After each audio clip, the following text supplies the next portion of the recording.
தேசிய கூட்டமைப்பினுடைய தமிழ்நாட்டினுடைய இவர்தான் மாநில அமைப்பாளர். இவர் தலைமையில் கீழ பலர் இயங்கினோம். அரசியல் ரீதியாகவும் பியூரோக்ராட்டிக் லெவல் ஆனாலும் கிராஸ் ரூட் லெவல் இவருடைய தலைமையின் கீழ் வழிகாட்டுதலில் நாம் அனைவரும் இணைந்து செய்து இந்த சட்டம் நிறைவேறுவதற்கு ஒரு மிக மிக முக்கியமான ஒரு நபர், ஒரு முன்னோடி ரமேஷ் நாதன் அவர்களுக்கு நம் பாராட்டுகளை தெரிவித்துக் கொள்கிறோம்.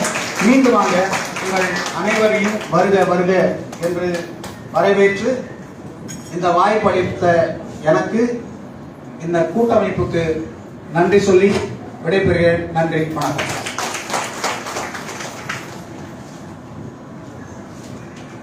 இந்த மாநாட்டின் நோக்க உரையாக டாக்டர் ரமேஷ் நாதன் அவர்களை அன்போடு அழைக்கிறோம். இந்த சட்டம் மட்டும் அடுத்தது சமூக கண்காணிப்பகம் ஃபாதர் குமார் அவர்களை அன்போடு மேடைக்கு அழைக்கிறோம்.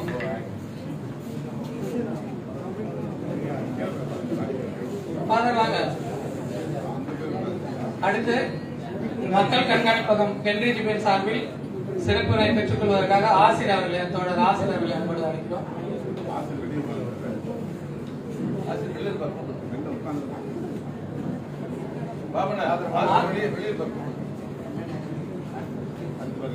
அடுத்தது மனித உரிமை மேம்பாட்டு ஆராய்ச்சி நிறுவனத்தின் சார்பில் தமிழரசு சார்பில் சிறப்பினை பெறுவதற்காக சித்ரா அவர்களை அன்போடு அழைக்கிறோம்.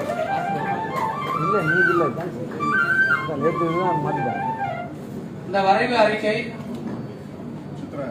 சித்ராமா வாங்க.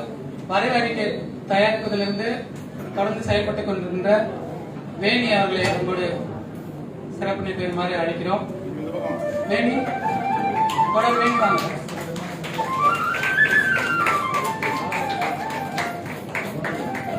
அடுத்து வான்மிகில் விரிட்டோ சார்பில் சிறப்பினை பெறுவதற்காக வான்மிகில் இருந்து வந்திருக்கிற நண்பரை என்பது அழைக்கிறோம்.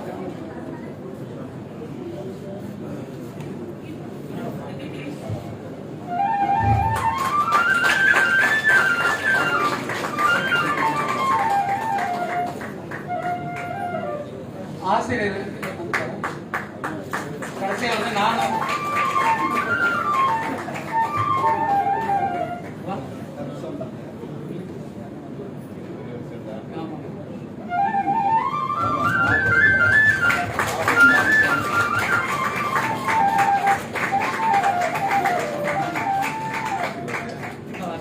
சசியமைப்புல இருந்து பழனிசாமி வாங்க.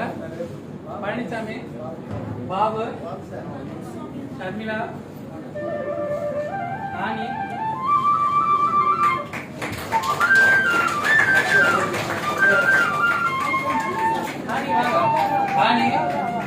கூட்டமைப்பு சார்பில் ஜெயபந்தி கூட ஒரு 2 பேர், 25-30 பேரும் அங்க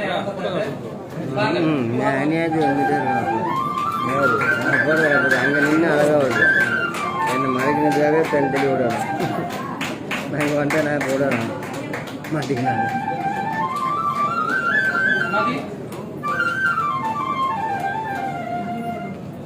ஜென்சி சிசிஆர்டி சார்பாக ஜென்சி தொடர் ஜென்சி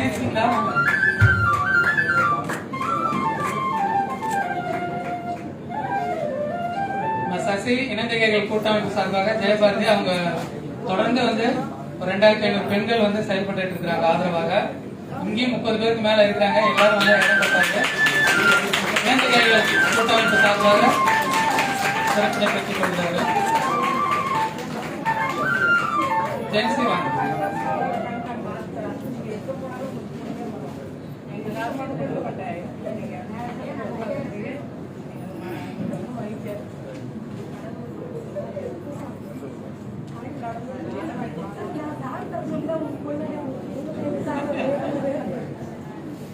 பழனிசாமி வாங்க.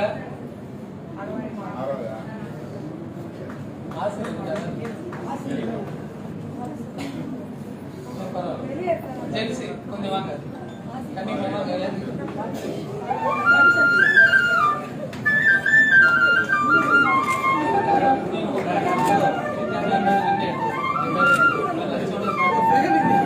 சைடு வந்தீங்கன்னா உங்களுக்கு யாருக்கும் பிரச்சனை கிடையாது. ஏன்னா அவங்க அந்த சைடு நம்ம தான் நிற்கிறாங்க. இதெல்லாம் ஒரு பக்கம் நின்று இடம் எங்க எடுக்க முடியும் நம்ம?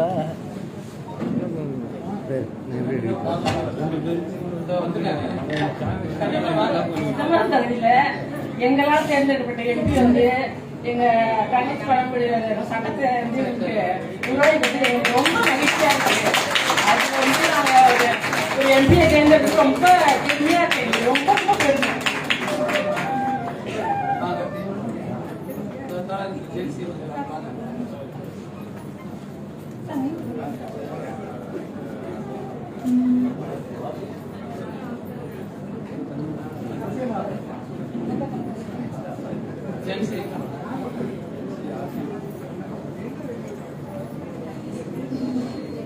ஜென்சி அவர்கள் சிறப்பு பெறுகிறார்கள். NDDP சார்பாக ஆசிர் அவரு சிறப்பினை பெற்றுக் கொள்கிறார்கள். அடுத்து சசி அமைப்பிலிருந்து பழனிசாமி பாலு.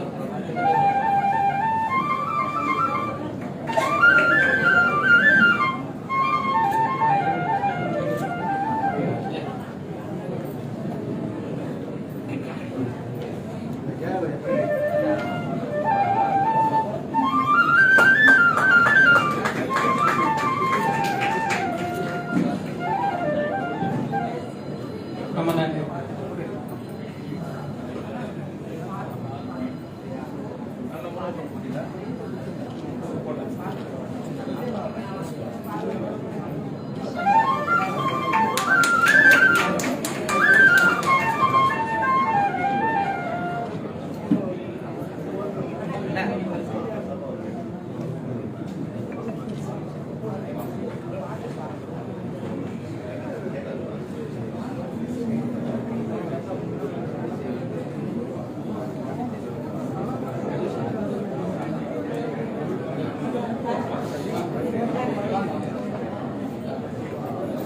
அண்ணா இப்படி போகாதீங்க. வா வா வா.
இவனா தம்பி தம்பி கண்டிப்பா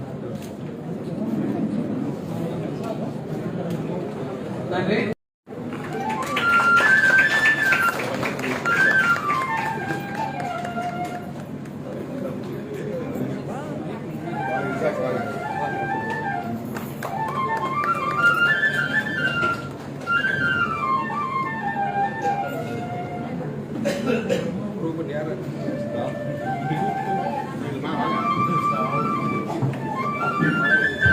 பழங்குடியினர் பாதுகாப்பு சங்க தலைவர் சிவகாமி அவர்கள் சிறப்பு செய்யப்படுகிறார்கள்.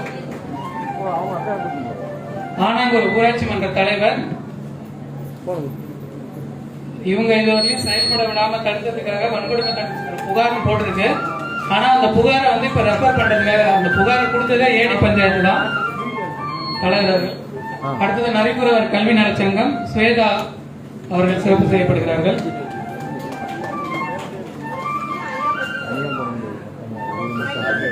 தோழமை அமைப்பின் அனைவருக்கும் வணக்கம். திருமாயாவை பத்தி நான் கொஞ்சம் பேச விரும்புறேன். அதாவது அதாவது நான் 11வது படிச்சேன். அப்போ அப்பாவும் நான் அங்கிள் தான் சொல்வேன், என்னோட பெரியப்பா மாதிரி அவரு. சோ அவர் சேர்ந்து ஒரு மிகப்பெரிய மாநாடு, கிட்டத்தட்ட ஒரு 2000-2500 மக்கள் கூடி, எங்க மக்கள் அது வரைக்கும் அந்த மாதிரி கூட்டமே இல்ல. முதலா அதாவது ஒரு பெரிய மாநாடு நடத்தி அது தலைமை தாங்க திரும்ப ஐயா தான். சோ இன்னைக்கு எஸ்டி பட்டியல நாங்க இருக்கோம்னா அதுக்கு மிக முக்கிய காரணம் ஐயா தான். மிக மிக நன்றி ஐயா. உங்கள் தொடக்கம் அங்கிளோட மிகப்பெரிய முயற்சி, அதாவது முயற்சினா நாங்க விட்டா கூட ஸ்வேதா இன்னைக்கு பாருங்களேன், செக் பண்ணுங்களேன், அந்த அந்த பாலிசி மேக்கிங் இது அது எனக்கு போன் பண்ணி தொடர்ச்சியா என்ன ஃபாலோ பண்றதுல ரமேஷ்நாதன் அங்கிள் வந்து ஃபாலோ பண்றதுல வந்து கெட்டிக்காரரு. சோ சின்ன யங்ஸ்டர்ஸ் அப்படின்னு இவங்க செய்ய மாட்டாங்க அப்படின்னு ஒரு நாள் நினைக்கல. அதாவது எந்த விதமான சப்போர்ட்னாலும் எங்களுக்கு எப்பயுமே செய்யறாரு. மிகப்பெரிய நன்றி. நன்றி. அடுத்தது தோழமை அமைப்பின் தேவநாயகம் சார்பில் தம்பி பிரபாகரன் அவர்களை சிறப்பு பெற்றிருக்கிறார்கள். புதுச்சேரியிலிருந்து வருகை தந்திருக்கிற தோழர் ஏகாம்பரம், MSSW இயக்குனர் ஐயா கவனந்தி வேம்புல அவர்கள் சிறப்பு செய்யப்படுகிறார்கள்.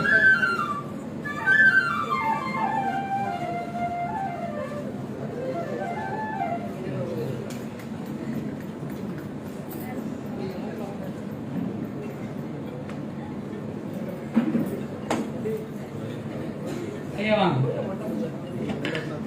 கட்சி பழங்குடி மக்களுக்கென்று கம்யூனிஸ்ட் கட்சி தான் முதல் முறையா வந்து பழங்குடி மக்களுக்கென்று ஒரு அமைப்பில் பொறுப்பு வழங்கியது. அதை தவிர்த்து எந்த ஒரு கட்சியும் செய்யாததை பழங்குடி சமூகத்தை சேர்ந்தவர்களுக்கு பழங்குடி விடுதலை இயக்கம் என்று ஒரு இயக்கத்தை உருவாக்கி அதற்கு மாநில தலைவராக போட்டு அந்த மக்களுக்கான தேவையை அந்த மக்களே போராடி பெற்றுக் கொள்ள வேண்டும் என்ற ஒரு இயக்கத்தை உருவாக்கியது தலைவர் எழுச்சி தமிழர் அவர்தான். இத்தருணத்தில் அதற்கு நன்றி சொல்ல கடமைப்பட்டிருக்கிறோம். நன்றி. அடுத்தது சென்னை சமூக பணி கல்லூரி இயக்குனர் முனைவர் ஐயா பவனந்தி வேங்குல அவர்கள் சிறப்பு செய்யப்படுகிறார்கள்.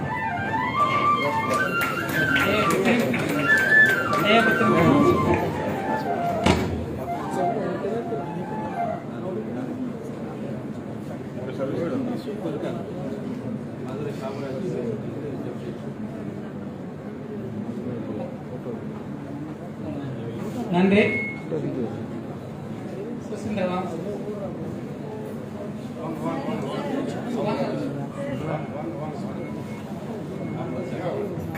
அடுத்து சுசேந்திரா அவர்கள்.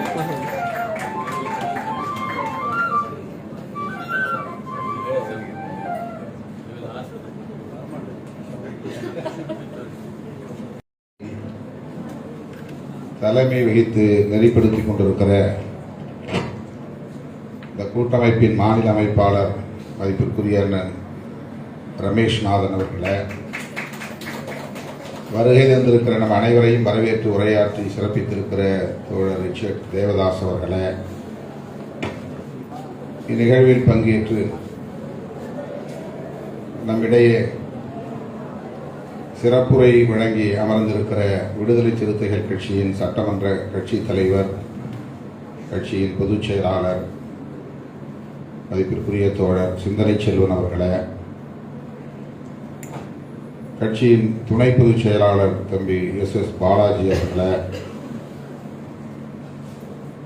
தமிழக அரசின் முன்னாள் கூடுதல் தலைமைச் செயலாளர் பெருமதிப்பிற்குரிய அண்ணன் துருசுதாஸ் காந்தி IAS அவர்களை, தெலங்கானாவில் இருந்து வருகை தந்திருக்கிற CDS அமைப்பின் தலைவர் பெருமதிப்பிற்குரிய திரு மல்லப்பள்ளி லட்சுமையா அவர்களை, ACT அறக்கட்டளையின் தலைவர் டாக்டர் K கிருஷ்ணன் அவர்களை, பழங்குடி இருளர் பாதுகாப்பு சங்கத்தின் ஒருங்கிணைப்பாளர் பெருமதிப்பிற்குரிய பேராசிரியர் பிரபா கல்விமணி அவர்களை, மற்றும் இந்த நிகழ்வில் பங்கேற்று இதனை சிறப்பித்துக் கொண்டிருக்கிற விடுதலை சிறுத்தைகள் கட்சியின் சட்டமன்ற உறுப்பினர் பனையூர் பாபு அவர்களை, பாலசிங்கம் உள்ளிட்ட கட்சியின் முன்னோடிகளை,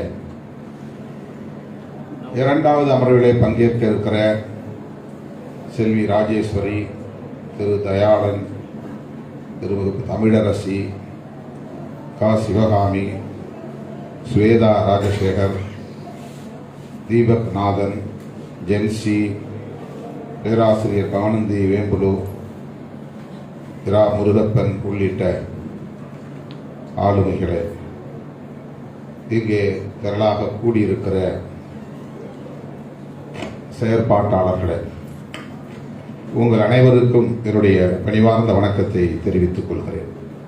பெயர்கள் விடுபட்டிருந்தால் பொறுத்தருள வேண்டுகிறேன். நண்பகல் உணவு நேரம், அதன் பிறகும் அடுத்த அமர்வு கூட இருக்கிறது. இந்த நிகழ்வை ஒருங்கிணைத்து இந்த சட்டம் வருவதற்கான அனைத்து முயற்சிகளையும் மேற்கொண்ட வெவ்வேறு தரப்பிலிருந்து பணியாற்றிய அனைவரையும் சிறப்பிக்கிற வகையில், பாராட்டுகிற வகையில், நன்றி சொல்லும் வகையில் அண்ணன் ரமேஷ்நாதன் அவர்கள் வெற்றிகரமாக இதனை நடத்திக் கொண்டிருக்கிறார். அவருக்கு நான் முதலில் என்னுடைய மனமார்ந்த பாராட்டுகளையும் நன்றியையும் உரித்தாக்குகிறேன். அவர் எடுத்துக்கொண்ட முயற்சியை நாம் அனைவரும் அறிவோம் என்பது சிறப்பாக குறிப்பாக சொல்ல வேண்டிய தேவையில்லை. இங்கே ஸ்வேதா அவர்கள் சொன்னதைப் போல எந்த ஒன்றையும் ஃபாலோ செய்வதில், அதை தொடர்ந்து நடைமுறைப்படுத்த வேண்டும், அதை செய்து முடிக்க வேண்டும் என்பதிலே மிகவும் கவனமாக இருந்து பணியாற்றுவதில் அவருக்கு நிகர் அவர்தான் என்று நாம் சொல்ல முடியும். நம்முடைய மேனாள் கூடுதல் தலைமைச் செயலாளர் அண்ணன் கிருஷ்ணதாஸ் காந்தி ஐஏஎஸ் அவர்கள் தன்னுடைய உரையில் விடுதலை சிறுத்தைகளின் பங்களிப்பு எத்தகையது என்பதை சுட்டிக்காட்டினார். நான் சட்டமன்ற உறுப்பினராக இருந்தபோது முதலில் இது பற்றிய கருத்தை என் கவனத்திற்கு கொண்டு வந்தவர் நம்முடைய அண்ணன் கிருஷ்ணதாஸ் காந்தி ஐஏஎஸ் அவர்கள்தான் என்பதையும் இந்த நேரத்தில் நான் நன்றியோடு சொல்ல கடமைப்பட்டிருக்கிறேன். அப்போது அவர் ஆதி திராவிட நலத்துறை செயலாளராக இருந்தார். சிறப்பு உட்கூறுகள் திட்டம் என்கிற சொல்லையே முதலில் அவரிடமிருந்து தான் நான் அறிந்து கொண்டேன். இப்படி ஒன்று இருக்கிறது, இதை பற்றி பேசுங்கள் என்று அவரை நான் சந்திக்க சென்றபோது அவருடைய அறையிலே எனக்கு அறிவுரை கூறினார். அவருக்கு அது மறந்திருக்கலாம், எனக்கு நன்றாக நினைவிருக்கிறது. அவர் சொன்னதைப் போல அவரும் சிவகாமி ஐஏஎஸ் அவர்களும் இந்த நலிவடைந்த பிரிவினர், அவர் சான்றோர் ஆன்றோர் என்று அழைக்கிறார் தலித்துகளை, பழங்குடியினரை. இந்த சான்றோர் ஆன்றோர் என்கிற இந்த சமூக பிரிவினரை மேம்படுத்த வேண்டும் என்பதிலே எப்போதும் கவனமாகவும் துடிப்பாகவும் இருந்து செயல்பட்ட அதிகாரிகள். அதனால் பல நெருக்கடிகளை சந்தித்தார்கள். தலைமைச் செயலாளர் பொறுப்பேற்று ஓய்வு பெறக்கூடிய அளவுக்கான அனைத்து தகுதிகளையும் அவர் பெற்றிருந்தார்.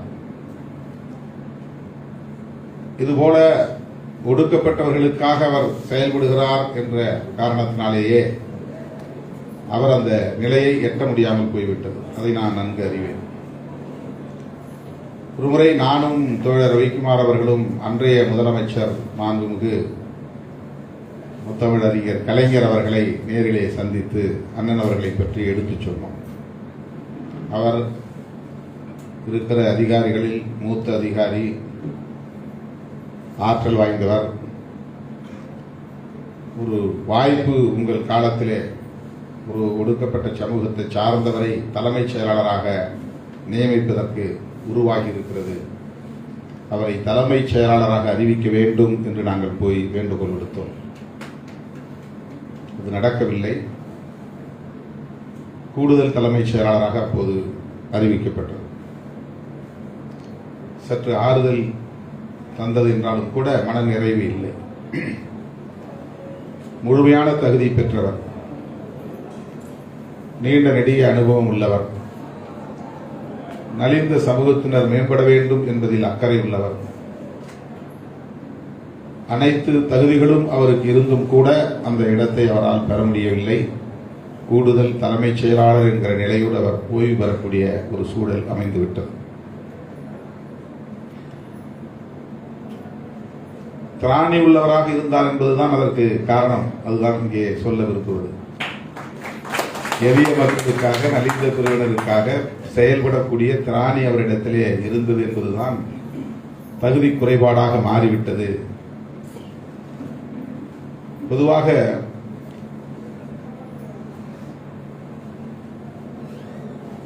அரசியல், அரசு நிர்வாகம் இந்த இரண்டும் எப்படி இயங்கும் என்பதை ஓரளவுக்கு நாம் அறிவோம். 1974 வந்த திட்டம் இந்த திட்டம், சிறப்பு உட்கூறுகள் திட்டம். 78 வந்தது பழங்குடியினருக்கான துணை திட்டம். சட்டமாவதற்கு 50 ஆண்டுகள் பிடித்திருக்கின்றன. அந்த திட்டத்திற்கான சட்டம் உருவாவதற்கு 50 ஆண்டுகள் உருவாகி இருக்கின்றன. இந்த 50 ஆண்டுகள் தாமதத்திற்கு என்ன காரணம்?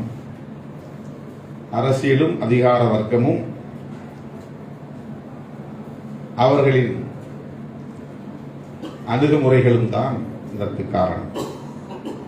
ரொம்ப இயல்பா நடந்திருக்க வேண்டிய ஒன்று. ஒரு திட்டம் அறிவிக்கப்பட்டால் அந்த திட்டத்திற்கு சட்டம் இயற்ற வேண்டிய தேவை எழுகிற போது இயல்பாக எந்த உந்துதலும் இல்லாமல், அழுத்தமும் இல்லாமல், யாருடைய தூண்டுதலும் இல்லாமல் நடைபெற வேண்டிய ஒன்று நடந்திருக்க வேண்டும். ஆனால் நடக்கவில்லை. அங்கேதான் அரசியல் இருக்கிறது. அதிகார வர்க்கத்தின் சதி, சூழ்ச்சி, சூது இருக்கிறது. இந்த சூது சூழ்ச்சியை முறியடித்து சட்டப்பூர்வமாக அல்லது இயல்பாக நடக்க வேண்டிய ஒரு செயலை பெரும்பாடுபட்டு கருத்து பரப்பல் செய்து இதை சாதிக்க வேண்டியிருக்கிறது. ஆகவே இதை சாதனையாக இன்றைக்கு நாம் எண்ணி பெருமைப்படுகிறோம். உள்ளபடியே இது இயல்பாக நடந்திருக்க வேண்டிய ஒன்று. நாம் இதை சாதனை என்று கருதக்கூடிய அளவுக்கு இங்கே இடர்கள் இருக்கின்றன, முட்டுக்கட்டைகள் இருக்கின்றன. அவற்றையெல்லாம் எதிர்த்து போராட்டம் நடத்த வேண்டிய நெருக்கடிகள் இருக்கின்றன என்பதை நாம் புரிந்து கொள்ள வேண்டும். இதற்கு ரமேஷ்நாதன் போராட வேண்டும், திருமாவளவன் குரல் கொடுக்க வேண்டும், அதற்கு பிறகுதான் இது சட்டமாகும் என்ற சூழல் அப்படி இருக்க வேண்டிய தேவையில்லை. எளிய மக்களுக்குரிய திட்டங்களை நடைமுறைப்படுத்துவதிலே எவ்வளவு பெரிய போராட்டம் இருக்கிறது, எவ்வளவு காலம் தேவைப்படுகிறது. 74ஆம் ஆண்டு இந்த திட்டம் வந்தது. Schedule cost component, special component plan, அதான் SCP. அது ஷெட்யூல் காஸ்டுக்கானது. சப் பிளான் என்பது ட்ரைபல் சப் பிளான் என்பது பழங்குடி மக்களுக்கான திட்டம். மக்கள் தொகை அடிப்படையில் இவர்களுக்கான நிதியை ஒதுக்கீடு செய்து இவர்களை மேம்படுத்த வேண்டும். சமூக அடிப்படையிலும் பொருளாதார அடிப்படையிலும் இவர்களை மேம்படுத்த வேண்டும், எம்பவர் செய்ய வேண்டும் என்பதுதான் அந்த திட்டத்தின் நோக்கம். ஏன் அப்படி ஒரு சிந்தனை, அப்படி ஒரு திட்டம் உருவாகிறது? வழக்கமான திட்டங்களின் அடிப்படையில் இந்த மக்கள் புறக்கணிக்கப்படுகிறார்கள், அவர்களுக்கு போய் சேருவதில்லை. ஒரு கிராமத்திற்கு குடிநீர் வழங்க வேண்டும் என்று திட்டம் வந்தால் அது ஊர் தெருவோடு நின்று விடுகிறது, சேரிக்கு வருவதில்லை. கிராமப்புற சாலைகளை மேம்படுத்த வேண்டும் என்று திட்டம் வந்தால், நிதி ஒதுக்கீடு செய்தால் அது ஊர் தெருவோடு நின்று விடுகிறது, சேரிக்கு வருவதில்லை. இடுகாடு, சுடுகாடு போன்றவற்றை மேம்படுத்த வேண்டும் என்கிற ஒரு திட்டம் நிதி ஒதுக்கீடு செய்யப்பட்டால் அது ஊர் தெருவோடு நின்று விடுகிறது. ஒரு ஊரிலே பள்ளிக்கூடம் வருகிறது என்றால் அந்த பள்ளிக்கூட கட்டிடம் ஊர் தெருவில் தான் கட்டப்படும். பேருந்து நிறுத்தம் வருகிறது என்றால் அது ஊர் தெருவிலே தான் பேருந்து நிறுத்தம் வரும். ஒரு வங்கியின் கிளை திறக்கப்படும் என்றால் அது ஊர் தெருவிலே தான் திறக்கப்படும்.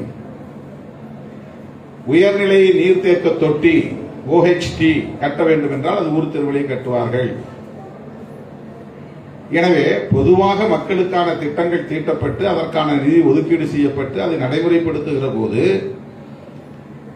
இந்த எளிய மக்களுக்கு அது போய் சேருவதில்லை என்கிற குறை கண்டறியப்பட்ட நிலையில் அவர்களுக்கும் போய் சேர வேண்டும் என்ற கோரிக்கை எழுந்த நிலையில் அதற்கான குரல் நாடாளுமன்றத்தில் வலுவாக ஒலித்த நிலையில் அன்றைக்கு ஆட்சியில் இருந்தவர்கள் இப்படி ஒரு திட்டத்தை அறிவிக்கிறார்கள்.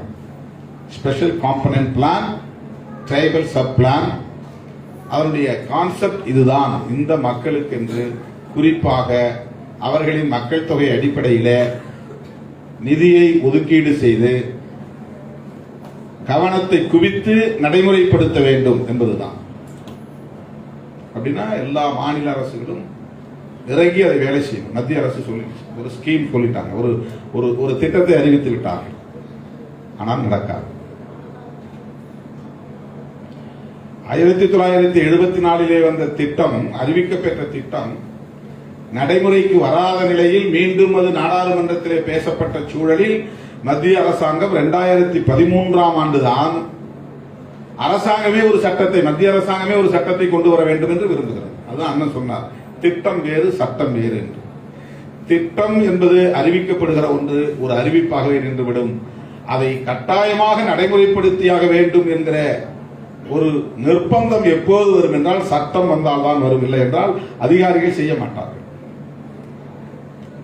SC/ST கன்சர்ன், இந்த சமூகத்தை சார்ந்த பிரச்சனைகளாக இருந்தால் அதிகாரிகள் அதை நடைமுறைப்படுத்த மாட்டார்கள், பொருட்படுத்த மாட்டார்கள். வெறும் அரசாணையை வைத்துக் கொண்டு, நிர்வாக ஆணையை வைத்துக் கொண்டு அதை நடைமுறைப்படுத்த மாட்டார்கள். நடைமுறைப்படுத்தியே தீர வேண்டும் என்கிற கட்டாயத்தை உருவாக்குவதற்கு சட்டம் தேவைப்படுகிறது. எனவே இந்திய ஒன்றிய அரசு ஒரு சட்டத்தை கொண்டு வருவதற்கு முயற்சித்தது, நடக்கவில்லை. அங்கேயும் பிரச்சனை. UPA 2 காங்கிரஸ் தலைமையிலான ஐக்கிய முற்போக்கு கூட்டணி இரண்டாவது ஆட்சி நிர்வாகத்தின் போது பதவி உயர்வில் இடஒதுக்கீடு சட்டம் ஒன்றை கொண்டு வருவதற்கு மசோதா தயாராகி அதை அறிமுகப்படுத்தினார்கள். அப்போது நான் MP. காங்கிரஸ் அரசுதான் அந்த மசோதாவை கொண்டு வருகிறது. ஆனால் அந்த மசோதாவை நிறைவேற்ற விடாமல் அந்த அவையிலேயே அதை பறித்து கிழித்து எறிந்தார்கள். அன்றைக்கு 5-6 முறை மக்களவை ஒத்திவைக்கப்பட்டது. சோனியா காந்தி அம்மையார் அதை நடைமுறைப்படுத்த வேண்டும், எப்படியாவது மசோதாவை அறிமுகப்படுத்தி நிறைவேற்றிவிட வேண்டும் என்பதில் உறுதியாக இருந்தார். நாங்கள் எல்லாம் அந்த அம்மையார் இடத்திலே போய் சொல்லி, நீங்கள் இதில் ஆர்வம் காட்டினால் ஒழிய இதை அறிமுகப்படுத்த முடியாது, இதை நடைமுறைப்படுத்துவதற்கு, அதாவது சட்டமாக்குவதற்கு நீங்கள் தான் இதில் அதிகம் கவனம் செலுத்த வேண்டும் என்று வற்புறுத்தினோம்.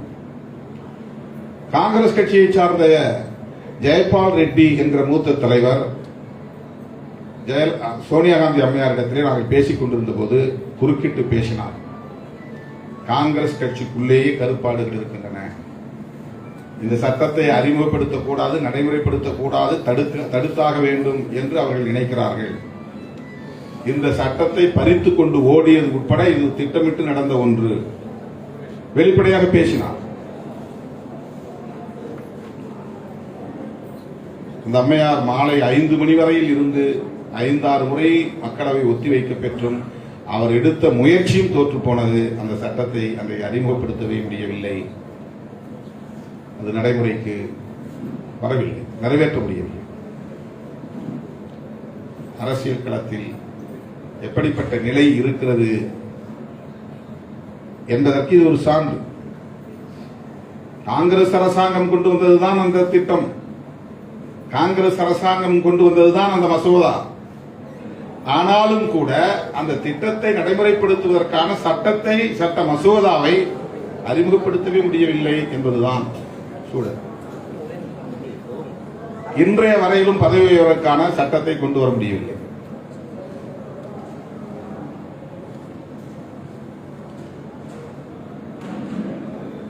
பிறகு மாநில அரசு நிறைவேற்றிக் கொள்ளலாம் அதற்கான அதிகாரம். ஏன்னா இது கன்கரண்ட் லிஸ்ட்ல இருக்கிறதுனால மாநில அரசு கொண்டு வரலாம். இப்ப மாநில அரசு கொண்டு வரலாம்.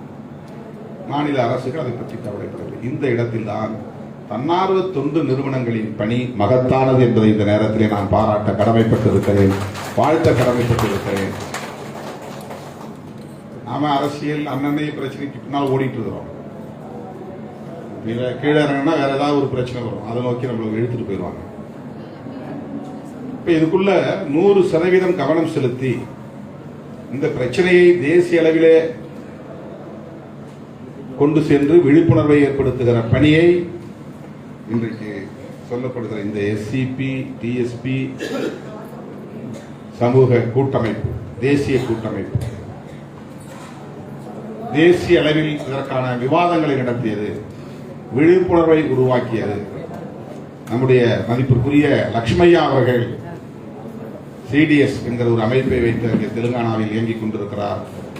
அவர் எடுத்த முன்முயற்சி அங்கே ஆந்திரா, தெலுங்கானா போன்ற மாநிலங்களில் தமிழ்நாட்டுக்கு முன்பே சட்டமாக்க முடிந்தது, சட்டத்தை கொண்டு வர முடிந்தது. அவர் ஒரு என்ஜிஓ, நான் கவர்மெண்டல் ஆர்கனைசேஷன். அவர் எடுத்துக்கிட்ட முயற்சி. அண்ணன் ரமேஷ்நாதன் அவர்கள், பால் திவாகர் அவர்கள், பீனா பள்ளிப்பால் அவர்கள் இந்த புத்தகத்திலே அதையெல்லாம் யார் யார் என்னென்ன முயற்சிகளை எடுத்தார்கள் என்கிற பதிவு இருக்கிறது. இவர்களெல்லாம் எடுத்துக்கொண்ட அந்த முயற்சியின் விளைவாகத்தான் நாங்களும் அதிலே எங்களால் ஆன பங்களிப்பை செலுத்தினோம். ஃபுட்பால் விளையாடும் போது ஒரு டீம் 10 பேர், அது 7 பேரா 8 பேரா அது விளையாட தெரியல. ஆளாளுக்கு அந்த கோல் போடக்கூடிய இடத்தை நோக்கி பந்து அடிச்சுட்டே போவாங்க. கடைசியா ஒருத்தர் கிட்ட நின்று அடிச்சு கோல் போட்டுருவார். அந்த மாதிரி விடுதலை சிறுத்தைகள் கடைசியா நாங்க அடிச்சு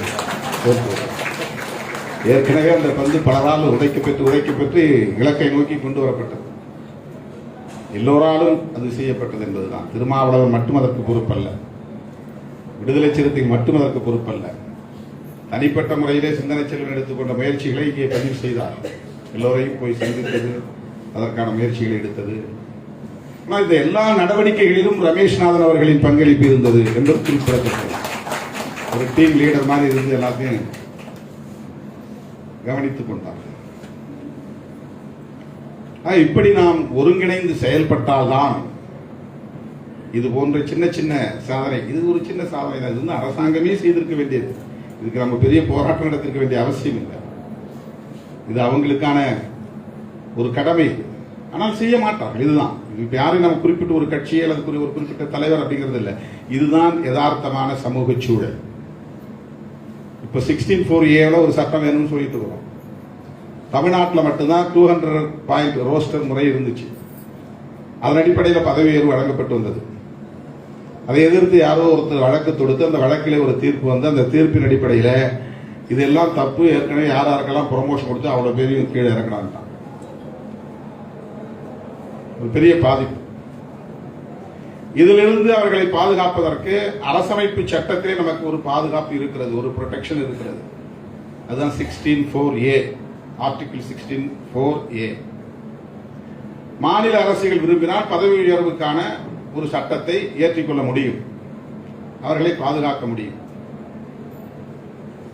அதற்கு தொடர்ந்து குரல் கொடுத்துருக்கோம். இப்ப நாளை கூட அது சம்பந்தமான ஒரு டிஸ்கஷன் போகுது. முதலமைச்சர்கிட்ட போய் நாங்க மனு கொடுத்துருக்கிறோம். தலைமைச் செயலாளர்கிட்ட பல முறை உட்கார்ந்து பேசியிருக்கிறோம். நிதி செயலாளர்கிட்டையும் பேசணும். என்ன சொன்னாங்க இல்லையா, 3 பேர் தான் அது முக்கியமானவங்க. தலைமைச் செயலாளர், ஆதிராவிட நலத்துறை செயலாளர், நிதித்துறை செயலாளர்.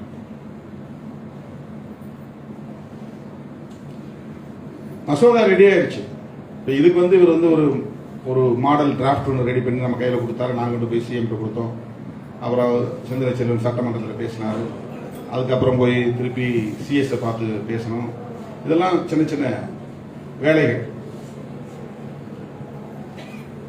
அவ்வளவு முயற்சியில் எடுத்துக்கொண்ட பிறகுதான் அது சட்டமா ஆச்சு. இப்ப 16(4)A. இப்ப போன வாரம் 2 வாரத்துக்கு முன்னாடி போய் சிஎஸ் உட்காந்து ஒரு மணி நேரம் மேல பேசிட்டு வந்தோம்.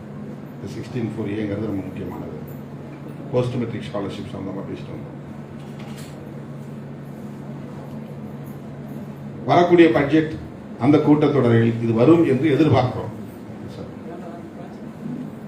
சட்டம் உருவான பிறகு அந்த சட்டத்தை நடைமுறைப்படுத்துவதிலே இவ்வளவு பிரச்சனைகள் இருக்கு. இந்த சட்டத்தை நடைமுறைப்படுத்துவதிலே குறிப்பாக இந்த வன்கொடுமைகள் தடுப்பு சட்டம், அதிலே அண்ணன் கிறிஸ்தாஸ் காந்தி போன்றவருடைய பங்களிப்பு பெரிய பங்களிப்பு.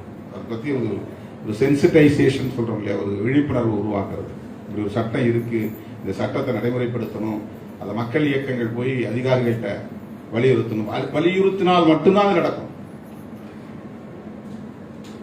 விழுப்புரம் மாவட்டத்தில் ஏதோ பாண்டையா ஏதோ ஒரு ஊர்ல கலவரம், பெரிய கலவரம். பகண்டையில வந்து இரவெல்லாம் பூந்து அடிச்சு கல்லால கட்டிலாம் எடுத்து வீடுகளில் பூந்து சொத்துக்கெல்லாம் சூறையாடிட்டாங்க. அப்புறம் அங்கே போயிட்டு எஸ்பியை பார்த்தோம், அப்புறம் கலெக்டரை பார்த்தோம். கலெக்டர் வந்து அதுல்யா மிஸ்ரா நினைக்கிறேன், விழுப்புரம் கலெக்டர் அதுல்யா மிஸ்ரா. அவர்கிட்ட இந்த சட்டத்தை பற்றி நாங்கள் சொல்கிறேன், அவர் அப்படி ஒரு சட்டம் இருக்கா அப்படின்னு அதிர்ச்சியாக கேட்டார். என்னது SC/ST ஆக்ட்னா என்னது? அதுதான் அண்ணன் கிறிஸ்தாஸ் காந்தி அவர்கள், அதிகாரிகளே இதை பற்றி இன்னும் அறியாமல் இருக்கிறார்கள், அதிகாரிகளுக்கு அதை பற்றிய விழிப்புணர்வு பயிற்சி நடத்த வேண்டும். அது எடுத்த முன்முயற்சி.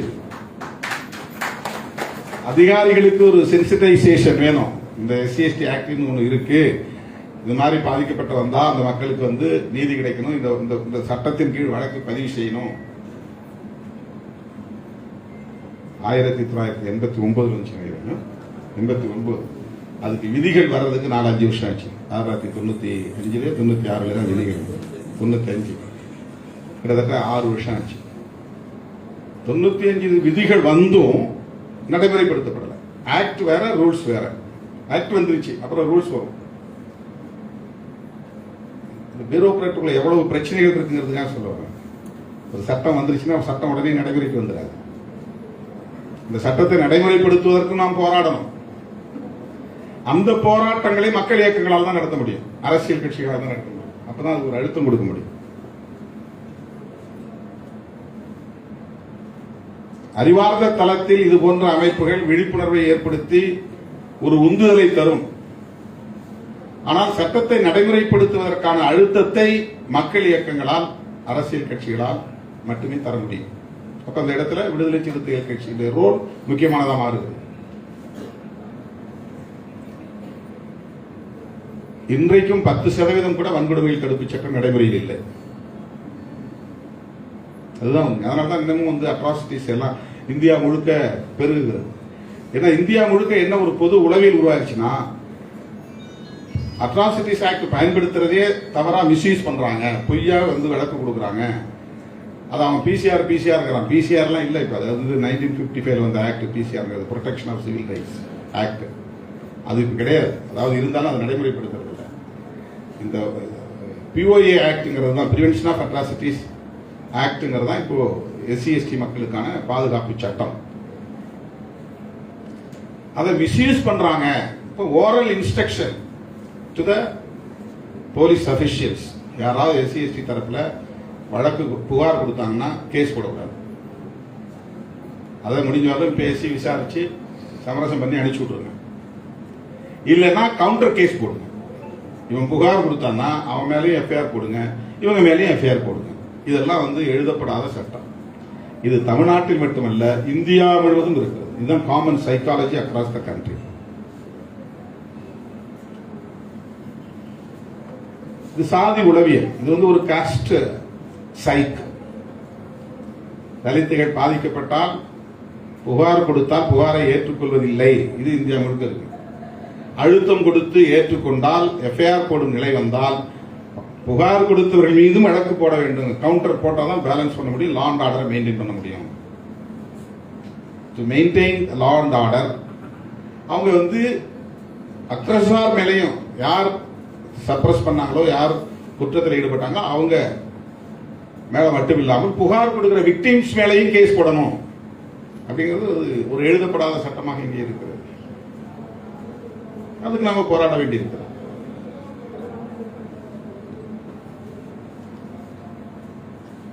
இப்படிப்பட்ட இந்த சிக்கல்களை எல்லாம் புரிந்து கொண்டு நாம் களத்திலே ஒருங்கிணைந்து செயல்பட வேண்டிய தேவை இருக்கிறது என்பதைத்தான் இந்த இடத்திலே நான் சுட்டிக்காட்ட விரும்புகிறேன். இன்னைக்கு சட்டம் வந்துருச்சு. சட்டம் வந்ததுனாலேயே நாம் உடனே மேம்பட்டு விடுவோம் அப்படிங்கிறது இல்லை. 74 வந்ததுக்கு 50 வருஷம் இதுல பிறந்த எத்தனையோ ரெண்டு தலைமுறை வந்து இந்த திட்டத்தால பயன்பெறாமலே போயிட்டான். சில பேர் காலமாகி இருப்பான். இப்ப புதுசா பிறந்தவங்களுக்கு தான் இது, இனிமே பிறக்க போறவங்களுக்கு தான். ஆனால் எந்த மாநிலத்திலுமே எனக்கு தெரிஞ்சு தெலுங்கானாவில் மட்டும்தான், ஆந்திராவோட சட்டம் வந்துச்சு, கர்நாடகாவில் சட்டம் வந்துச்சு, ராஜஸ்தான்ல சட்டம் வந்துச்சு. எல்லா மாநிலங்களிலும் சட்டத்தை கொண்டு வருவதற்கு இந்த கூட்டமைப்பு இன்னும் போராட வேண்டியிருக்கிறது. தமிழ்நாட்டில் காமிச்சுதான் விட்டு, ஏன்னா உங்களுக்கு அக்ராஸ் த கண்ட்ரி ஒரு நெட்வொர்க் இருக்கு.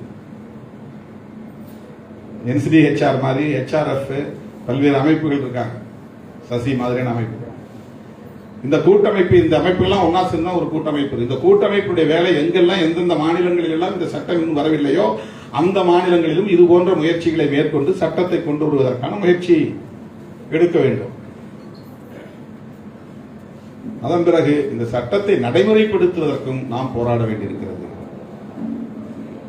அதுதான் சட்டமன்றத்துக்குள்ள நுழைய வேண்டிய தேவை இருக்குது, நாடாளுமன்றத்துக்குள்ள நுழைய வேண்டிய தேவை இருக்குது. நீ வெளியில நின்று என்னதான் கத்தினாலும் கூட அது ஈடுபடாது. சிந்தனை செல்வன் அவர்கள் அதைத்தான் இங்கே விவரித்து சொன்னார். நான் ஒரு தனி அடையாளத்தோடு அங்கு போய் நிற்கும் போது அந்த குரலுக்கு ஒரு தனி மதிப்பு இருக்கு. நாமும் சட்டமன்ற பிரதிநிதித்துவத்தை பெற்றிருக்கிறோம் என்கிற போது அங்கே கவனிக்கப்படுகிறது.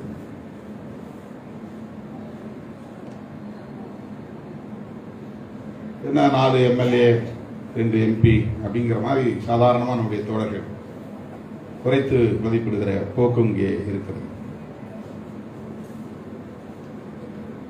2 அணுகுமுறை தான். ஒன்று, அதிகாரத்தில் இருப்பவர்களோடு இணங்கி இயைந்து நம்முடைய கோரிக்கைகளை நிறைவேற்றிக் கொள்வது.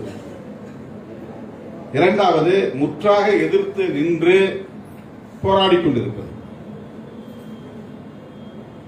நம்மகிட்ட பெரும்பாலும் உடனே எதிர்ப்பு மனோநிலை தான் நமக்கு வரும். அதை நம்ம வீரம் போர்க்குணம்னு எடுத்துக்கிறோம். அது ஒரு நல்ல ஸ்ட்ராட்டஜி இல்லை அப்படிங்கறதையும் நம்ம புரிஞ்சுக்கணும். டெமோக்ரஸிங்கிறது தேர்தல்ல பிரதிநிதிகளை தேர்ந்தெடுத்து அதன் மூலமா நாம கோரிக்கைகளை முன்வைப்பது. ஆனா இந்த லெஜிஸ்லேட்டர்ஸ் எவ்வளவு பேர் வந்தாலும் அவ்வளவு பேரையும் இன்டெலக்சுவலா டாமினேட் பண்றது யாருன்னா பியூரோக்ராட்ஸ் தான். IAS IPS அவங்க இம்ப்ளிமெண்டிங் அத்தாரிட்டியா இருந்தாலும் கூட அவங்க தான் எல்லாவற்றையுமே வரையறுக்கக்கூடியவர்கள். ஒரு சட்டம் வரணும், இந்த மாதிரி சட்டம் வரணும்னா ஒரு MLA சட்டம் எழுத முடியாது.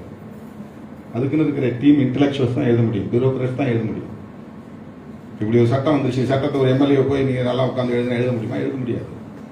டிராஃப்ட் போடலாம் அவ்வளவுதானே தவிர அது ஒரு அரசாங்கத்தினுடைய மெத்தடாலஜி. ஒரு கவர்மெண்ட் அந்த கவர்மெண்ட் எப்படி அதை கொண்டுட்டு வரணும், அதை எப்படி கெசட்டை அறிவிப்பு செய்யணும், இது எல்லாமே பியூரோக்ராட்ஸ் தான் பண்ண முடியும். முதலமைச்சரா ஒருத்தர் உட்கார்ந்தா கூட எல்லாவற்றையும் தீர்மானிக்கிற இடத்துல அதிகாரிகள் தான், அதிகார வர்க்கம் தான் இருக்கு. அந்த அதிகாரிகள்கிட்ட இதை செய்யலாம் இதை செய்யக்கூடாதுங்கிற ஒரு மைண்ட் செட் அவங்களுக்குள்ள ஒரு சைக்கிள் இருக்கு இல்லையா? அப்ப SC ST பிரச்சனை தூக்கி வச்சுருவாங்க, மைனாரிட்டிஸ் பிடிக்கலன்னா மைனாரிட்டிஸ் பிரச்சனை தூக்கி வச்சுருவாங்க. அதுக்கு எவ்வளவு முட்டுக்கட்டை போட முடியுமோ அவ்வளவு முட்டுக்கட்டை போடுவாங்க. அது வெளிப்படையா தெரியும். அதுதான் அவங்களுடைய ஒரு கெட்டிக்காரத்தனம். அதிகாரிகள் நேரடியா முடியாதுன்னு சொல்ல மாட்டாங்க. பேசும்போதெல்லாம் நமக்கு ஒரு பாசிட்டிவான பதில தான் சொல்லுவாங்க. ஆனா வேலை நடக்காது.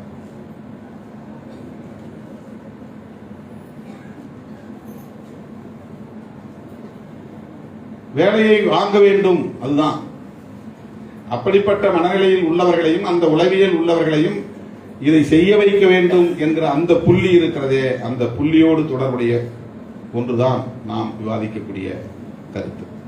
எப்படி ஒரு அதிகார வர்க்கத்தை செயல்பட வைப்பது, எப்படி புஷ் பண்றது, அதுல என்ன ஸ்ட்ராட்டஜி. இப்ப நாம சட்டமன்றத்தில் பிரதிநிதித்துவம் கூடணும், நாடாளுமன்றத்தில் நம்முடைய பிரதிநிதித்துவம் கூடணும். அப்பதான் அங்க கவனிக்கப்படும். அது பரிசீலனைக்கு எடுத்துக் கொள்ளப்படும். அரசியல் ரீதியாகவும் நாம் வலிமை பெறுகிற போதுதான் அதிகார வர்க்கத்தை நம்மால் செயல்பட வைக்க முடியும். இன்னைக்கு 4 எம்எல்ஏ வச்சிருக்கிறோம், 2 எம்பி வச்சிருக்கிறோம். நான் இன்னமும் கொடியேற்றுறது நமக்கு பிரச்சனை இருக்கு. அவ்வளவு எளிதாக நம்மளால ஒரு இடத்துல போய் கொடியேற்ற முடியல. விடுதலை சிறுத்தைகள் கட்சி கொடியேற்ற இடத்துல தான் கரெக்டா வந்து சட்டத்தை பேசுவாங்க அதிகாரிகள். பர்மிஷன் வாங்கினீங்களா, வேற எங்கேயும் வேற எந்த இடத்தையும் போய் கேட்க மாட்டாங்க. பேனர் வச்சா உடனே பேனரை கழட்டுவாங்க. அப்படின்னா இன்னும் அரசியல் ரீதியா நம்ம வலிமை பெற வேண்டிய தேவை இருக்கிறது. இது போதாது என்கிற போதாமையை இது காட்டுகிறது. அந்த வலிமையை பெறுகிற போதுதான் இவற்றை எல்லாம் நடைமுறைப்படுத்த முடியும். புரட்சியாளர் அம்பேத்கர் அவர்கள் வகுத்தளித்த அரசமைப்பு சட்டமே இன்னும் நடைமுறைக்கு வரவில்லை என்பதுதான் கசப்பான உண்மை. நாம் இந்த சட்டங்களை சொல்லிட்டு இருக்கிறோம். அரசமைப்பு சட்டத்தில் சொல்லப்பட்டிருக்கிற அனைத்தும் நடைமுறைக்கு வந்தாலே இந்தியா இந்நேரம் ஒரு சமத்துவம் உள்ள தேசமாக எப்போதோ பரிணாமம் அடைந்திருக்கும். ஆனால் அதுவே இன்னும் முழுமையான நடைமுறைக்கு வரவில்லை. தேர்தல் களத்தில், அரசியல் களத்தில் தான் அரசமைப்பு சட்டம் நடைமுறையில் இருக்கிறதே தவிர சமூக தளத்தில், பண்பாட்டு தளத்தில் அரசமைப்பு சட்டம் இன்னும் நடைமுறைக்கு வரவில்லை. சனாதன தர்மம் தான், வர்ணாசிரம தர்மம் தான், மனுஸ்மிருதி தான் இன்னும் நடைமுறையில் இருக்கிறது. அதை விலக்கி பேச மணிக்கணக்கில் நீளும். அரசமைப்பு சட்டத்தை நடைமுறைப்படுத்துவதற்கு, அதை பாதுகாப்பதற்கு போராட வேண்டுமானால் போராடுவதற்கு நாம் அமைப்பாக திரள வேண்டும். அரசியல் சக்தியாக வலிமை பெற வேண்டும். அரசியல் சக்தியாக வலிமை பெறுவது என்பது எவ்வளவு முக்கியத்துவம் வாய்ந்தது என்பதற்காக சொல்லுகிறேன். அந்த களத்தில் நின்று போராடுறதுங்கிறது சாதாரணமான ஒரு விஷயம் இல்லை. நேற்று ஒரு மூத்த தலைவர் என்னோடு தனிமையிலே பேசும்போது சொல்லிக்கொண்டே வந்தார், உங்களுக்கு பல திறமைகள் இருக்கலாம், அது கூட நான் பெருசா பார்க்கல. நீங்க இந்த அளவுக்கு வந்ததுக்கு இன்னைக்கு 4 எம்எல்ஏ 2 எம்பி ஒரு தனித்த அடையாளத்தோடு மாநில கட்சியாக அங்கீகாரம் பெற்றது, இதற்கு உங்களுடைய தனிப்பட்ட ஆளுமைகள், திறமைகள் ஒரு காரணமாக இருக்கலாம். ஆனால் எல்லாவற்றையும் விட, அதாவது பேச்சு திறன், எழுத்துத்திறன் அப்படிங்கிற விஷயத்துல சொல்றேன், அதெல்லாம் ரொம்ப முக்கியம் கிடையாது. இந்த 25 வருஷமா தேர்தல் களத்தில் எவ்வளவு நெருக்கடிகள், இடர்கள், அவதூறுகள் எல்லாவற்றையும் தாங்கிக் கொள்கிற பொறுமையும் சகிப்புத்தன்மையும் உங்களிடத்திலே இருக்கிறது. அதுதான் நான் உங்களுக்கு இருக்கிற சிறப்பான ஒரு விஷயமா நான் பார்க்கிறேன். உங்களுடைய பொறுமையும் உங்களுடைய சகிப்புத்தன்மையும் தான். இது எதற்காக அவர் சொன்னார் என்றால், விடுதலை சிறுத்தைகள் கட்சி மாநில கட்சியாக அங்கீகாரம் பெற்றதற்கு பல காரணங்கள் இருந்தாலும் இந்த லீடர்ஷிப் என்பது ரொம்ப முக்கியமானது. இன்னும் நீங்கள் வளர வேண்டும், வளருவீர்கள் என்று அவர் வாழ்த்தினார். இதை உங்களிடத்திலே நான் சொல்வதற்கு காரணம், நாம் எப்போதும் விரக்தி அடைந்து விடக்கூடாது. இதுதான் யதார்த்தமான நிலை என்பதை புரிந்து கொண்டு அதற்கு ஏற்ப தொடர்ந்து போராட வேண்டும். அண்ணன் ரமேஷ்நாதன் அதை நான் பார்க்கிறேன். அவர் எந்த இடத்திலும் பதற்றப்பட மாட்டார். செய்ய வேண்டிய வேலை என்னும் அந்த வேலைக்காக மட்டும் கவனம் குவிப்பார். யாரெல்லாம் பார்க்கணுமோ, யார்கிட்ட சொல்லணுமோ அதை சொல்லுவார். இந்த தலித் பந்து பற்றி சொன்னாங்க. தெலங்கானா சீஃப் மினிஸ்டர் கேசி ராவ் என்ன ஒரு சிறப்பு விருந்தினராக ஒரு நிகழ்ச்சிக்கு அழைச்சிருந்தார். அவர் டிஆர்எஸ்ங்கிறத பிஆர்எஸ் மாத்தினார். பாரத் கட்சி, அது தெலுங்கானாங்கிறத அகில இந்திய கட்சியை மாத்தினார். அந்த நிகழ்ச்சிக்கு என்னை கூப்பிட்டுருந்தார். நானும் போயிருந்தேன். 2 பேர் தான் அவர் வெளியிலிருந்து அழைச்சிருந்தார். ஒருத்தர் தேவகவுடா பையன் குமாரசாமி கவுடா, அடுத்து தமிழ்நாட்டில் இருந்து நான். 2 பேர் தான் அந்த அவங்களுடைய மையக்குழு கூட்டத்தில் கலந்துட்டோம். அதை முடிச்சுட்டு, வாங்க உங்களுக்கு ஒரு முக்கியமான விஷுவல் காட்டணும், ஒரு எங்களுடைய ஸ்கீமை பற்றி உங்களை காட்டணும், அழைச்சிட்டு போய் உட்கார வச்சு அவர் வீட்டில் இருந்த மினி தியேட்டருக்குள்ள அதை போட்டு காட்டினார். தலித் பந்த் ஸ்கீம் பற்றி. அதை பார்த்துட்டு நான் ரொம்ப பெருமைப்பட்டேன், அதிர்ச்சியும் அடைந்தேன். அப்படி ஒரு ஸ்கீம் அவரால் எப்படி செய்ய முடிஞ்சது, அதை எப்படி மற்றவங்க ஏற்றுக்கிட்டாங்க. அரசியல் காரணங்கள் ஒரு புறம் இருந்தாலும் அங்கே ஏற்கனவே நிறைவேற்றப்பட்ட சட்டம் ஒரு காரணம். இந்த சட்டம் இருந்ததனால்தான் தலித் பந்த் என்கிற ஒரு ஸ்கீம் அங்க கொண்டு வர முடியும். இந்த சட்டம் இருந்ததுனால்தான். இனி சட்டம் வந்துவிட்ட நிலையில் இந்த சட்டத்தை நடைமுறைப்படுத்துங்கள் என்று நாம் போராட வேண்டிய ஒரு சூழல் உருவாகி இருக்கிறது. போராடுவதற்கான களம் உருவாகி இருக்கிறது. அதற்கான வாய்ப்பும் உருவாகி இருக்கிறது. இந்த சட்டத்தை நடைமுறைப்படுத்துங்கள் என்று சொல்வது சட்டம் இருந்தால் தானே முடியும். ஆகவே இன்றைக்கு நாம் முழுமையாக கிணறை தாண்டவில்லை, அரை கிணறு தான் தாண்டி இருக்கிறோம். இந்த சட்டத்தை நடைமுறைப்படுத்துவதற்காக கூடி பேசுவோம், விவாதிப்போம், அதற்கான செயல் திட்டங்களை வரையறுப்போம். அந்த சட்டத்தில் உள்ள குறைகள் இருந்தால் அதையும் சரி செய்வதற்கான முயற்சிகளை மேற்கொள்வோம். இன்றைக்கு ஆளும் கட்சியோடு ஒரு நெருக்கமான இணக்கமான உறவு இருக்கிற சூழலில் விடுதலை சிறுத்தைகளால் முடிந்த அளவுக்கு அரசின் கவனத்தை ஈர்க்க முடியும். அந்த வாய்ப்பை நீங்களும் பயன்படுத்திக் கொள்ள வேண்டும், எங்களுக்கு ஊக்கமளிக்க வேண்டும், எங்களுக்கு உந்து சக்தியாக இருக்க வேண்டும் என்பதை சொல்லி இந்த வாய்ப்புக்கு நன்றி கூறி அனைவரின் சார்பாக அண்ணன் ரமேஷ்நாதன் அவர்களை பாராட்டி அவருக்கு ஒரு ஆடை போர்த்து சிறப்பிக்க விரும்புகிறேன். நன்றி, வணக்கம்.